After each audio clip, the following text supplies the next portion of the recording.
The movie starts from 1184, where a priest and two men are digging a grave to bury a woman's body in a deadly cold. The woman commits suicide, and that woman is the wife of a blacksmith, who is the priest's brother. Before burying, the priest takes out a cross from the woman's neck. Only then some crusaders pass from there, after which the priest cuts the woman's throat and asks him to bury her. Actually, committing suicide is considered a very big sin in the Catholic religion. That's why the priest asked him to cut his head. In the next scene, we see Belian, who is very saddened by the death of his wife and daughter. Actually, the woman who was being buried was Belian's wife. Belian burns the old memories of his family and starts working as a blacksmith again. That's when Godfrey comes to meet Belian with some soldiers. Actually, Godfrey is Belian's father. He apologizes to Belian and asks him to come to Jerusalem, because he has everything in Jerusalem. Actually, he is a knight and also the leader of Ibelian. He wants to make Belian his successor, but Belian refuses him. Before Godfrey leaves, he tells Belian that it is not difficult to find Jerusalem. You come where people speak the Italvi language, and keep moving forward until the language changes. Jerusalem's way is through Messina. Saying this, he leaves. Here we see Belian's stepbrother,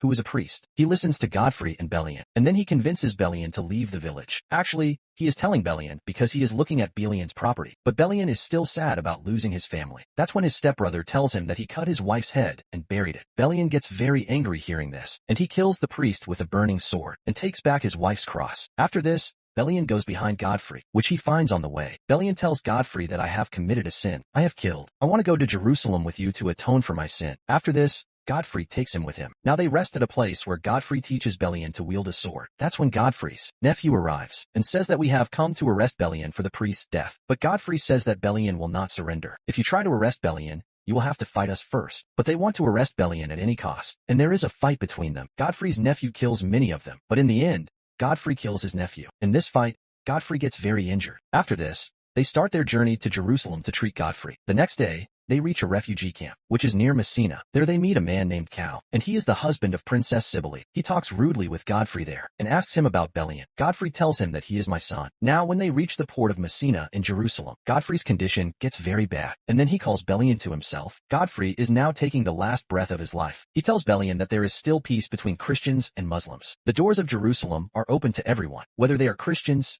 Jews, or Muslims. Our king will need you. Belian asks what is so special about a person like me. Then Godfrey tells him that you will see a beautiful world, a kingdom that is like heaven. You will get the purpose of your life in Jerusalem. There is peace between us Christians and Muslims, and this is what makes this place beautiful. I want Yemen to remain like this. The king of the Muslims, Salahuddin, has not broken this agreement yet. You are my son. You are my last hope. You are going to get responsibilities after me. Don't disappoint me. Belian says that I came to forgive my sins. But Godfrey tells him to serve the king of Jerusalem and his people. He gives Belian everything he has and makes him a knight. After this, Godfrey dies. But Belian, according to his father's wish, he goes on a journey to Jerusalem. Now during the journey, due to a big storm, Belian's ship breaks, and all the people on the ship die. In this disaster, only Belian and a horse remain. Now Belian takes this horse with him and sets out for his next journey. Now there is a huge desert in front of him, with which he moves forward. Then two horsemen come in his way. One of them is a master, and one is a slave. He claims that the horse is his, but Belian clearly refuses to give the horse, with which the man attacks Belian. But Belian kills him in the fight. Belian wants to reach Jerusalem at any cost, but he needs a slave to go there. That's why he spares that slave's life. And after reaching Jerusalem, Belian gives the horse to that slave and frees him from slavery. That slave tells him that the one you killed, he was a warrior here. You should stay here. Saying this, he leaves. Now when Belian is passing by, then some people follow him. Actually,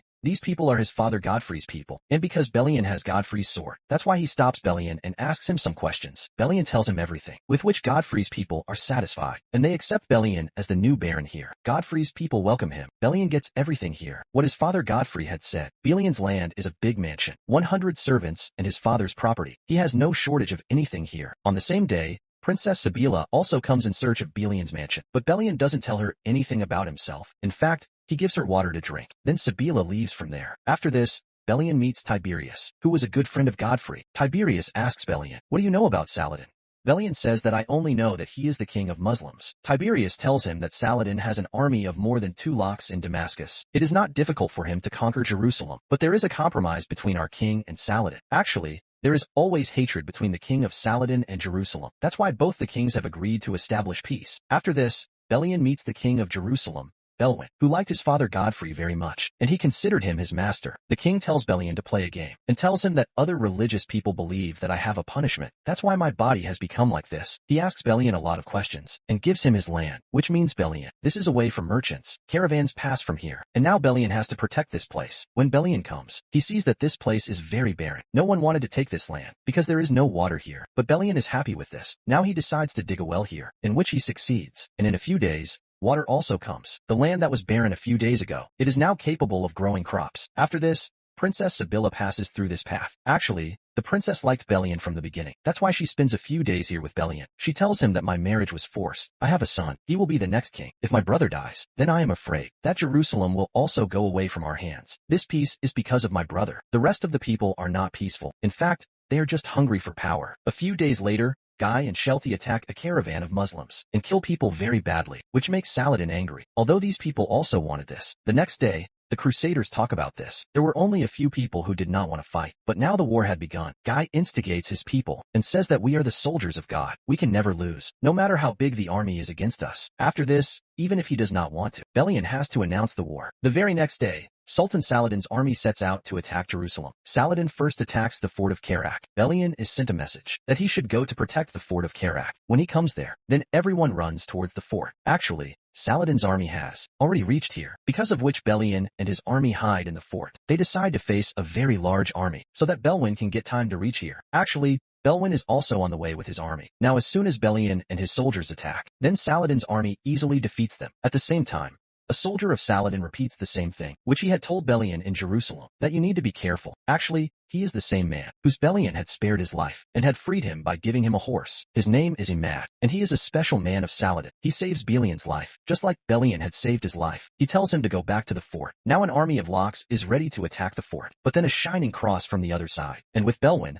the army of Christians reaches the land of Karak. First of all, there is a conversation between the two kings. Belwin tells Saladin that if we have made an agreement, then I promise that if anyone tries to break the agreement here, then he will be punished. There will be no war here, and neither will there be bloodshed. We will go back. Saladin gives him another chance, and takes his army back. Belwin is very angry now. He comes to the fort, and kills Shelshin in front of everyone, insults him. But this insult does not matter to him. Belwin gets very sick now. He is slowly dying. There is also Princess Sibylla there. She finds out here that Bellion is a leader like his father, although she already liked him. After seeing this, Bellion starts to like him even more. Now the danger of war is avoided. But on the other hand, some people are not satisfied with Saladin's decision not to fight. They wanted to get Jerusalem, because that city has been with the Christians for the past 100 years. But Sultan Saladin Ayyubi did not believe in solving every problem with war. He was more confident in conversation, and also saw the loss in the war. Shelshin was in prison, but the cow was still outside, which was about to become a king. Now after a few days, Belwin dies, already reached here, because of which Bellion and his army hide in the fort. They decide to face a very large army, so that Belwin can get time to reach here. Actually,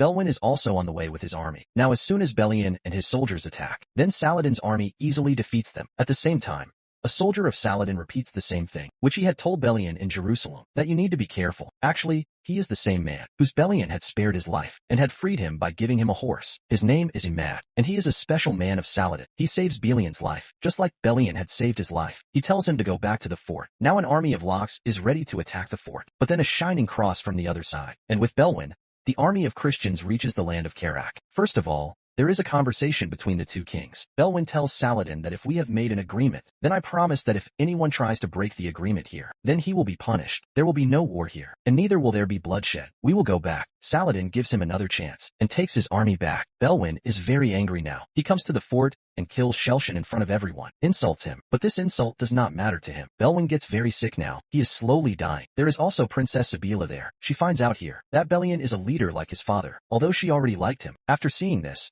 Bellion starts to like him even more. Now the danger of war is avoided. But on the other hand, some people are not satisfied with Saladin's decision not to fight. They wanted to get Jerusalem, because that city has been with the Christians for the past 100 years. But Sultan Saladin Ayyubi did not believe in solving every problem with war. He was more confident in conversation, and also saw the loss in the war. Shelshin was in prison, but the cow was still outside, which was about to become a king. Now after a few days, Belwin dies, and Sabila's son is made king, which is still very small. Sabila was walking on her brother's path. She did not want to lose Jerusalem. Everything changes when the king dies. Belian also does not see any purpose of his own. After a few days, Sabila finds out that her son is sick. He does not feel anything. Actually, this disease is a family disease, and now that disease spreads in his son, because of which he dies. And after that, the new king becomes a cow. He sends an army to kill Belian first. Actually, the cow did not like Belian at all. Because of Belian's point of view, that's why he wants to kill him. Belian fights with those soldiers very bravely and saves them by killing them. As soon as the cow becomes king, Shelshin frees him, and he attacks the Muslim caravan again. But this time Saladin's sister is in this caravan. These people kill him, after which Saladin's blood boils. He sends them a message that now we need justice. But Shelshin kills that messenger, and announces, and now that the cow has broken Saladin's agreement, so Saladin also announces the war. Saladin's army starts marching towards Jerusalem in millions. Shelshin also takes his army without any planning, and goes to attack him. He forgets that the road is very long. Due to lack of heat and water, his soldiers can die. And this is what happens. Instead of taking the army through the water, he takes it through the desert. And as they reach there, their soldiers die of heat and thirst. And the rest of the soldiers who survive, their condition is very bad. They are very tired. Saladin knew this very well. That's why he brings his army through the water, which becomes a plus point for him. Now as soon as the war begins, Saladin's army easily kills the Crusader army. After this, the cow and Shelshin are caught alive. Saladin kills Shelshin and makes the cow a prisoner. Actually, Belian and his companions were not in favor of this war. Belian and his companions advised the cow not to fight. But at that time the cow said, "Why would I take advice from an ordinary blacksmith?" Now when Tiberius and Belian reach the war zone, there are only corpses of soldiers there. Actually, this was the army that defended Jerusalem. But now that army is over. Now Saladin can attack Jerusalem very easily, because now there is no king and no army. Belian motivates the people of the city, and gives them hope that we will fight till our last breath, and will protect this city. And after hearing this, many people swear to fight till their last breath. After this, a dangerous war begins. Saladin's army is very large. Belian could have surrendered if he wanted, but he does not surrender. Instead, he decides to fight. In the first attack, he is unable to take the city. After this, there is an attack for the second time, in which fireballs are thrown, due to which the people of the city are in chaos. Now in this fight, many people are killed from both sides, but no result of the war has come out yet. And now Saladin invites Belian for negotiation, which Belian accepts. Saladin promises Belian that he will vacate the city. In return, he will not harm his people. You go back to the branch with your people. Belian agrees to this because of his people, and he leaves for the branch with all his people. Next scene we see that Sabila and Belian come to the branch, and spend the rest of their lives there. After this, Belian does not participate in any war. In the end, we are told that the king of the Crusaders continuously fought the war to reclaim Jerusalem for 3 years, but he could not succeed, and in the end, he had to reconcile with Saladin. After this, the movie ends. Which movie do you want to hear the next story? Do tell me in the comments below. If you like this video, then like this video, and if you want to see more videos,